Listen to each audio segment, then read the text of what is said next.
Мен жудым десем айтам I washed деймін. Washed иди жалғаймын washқа. I washed. Мен жумадым десем I didn't wash. Мен жудым ба десем did I wash. Ол жуды he washed. Ол жумады he didn't wash. Ол жуды ма did he wash. Ол жуды she washed.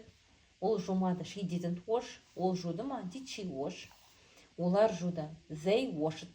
Олар жумады they didn't wash. Олар жуды ма did they wash. Сен жудың you washed. Сен жумадың you didn't wash. Сен жудың ба did you wash. Біз жудық we washed. Біз жумадық we didn't wash. Біз жудық ба did we wash. Осылай сөйлем қараңыздар. Бес етістікті алып, бес етістіктің әрқайсысын сөйлеп шығыңыздар. Жақсы ма? Сонда миларыңыз жаттығатын болады, тілдеріңіз жаттығатын болады.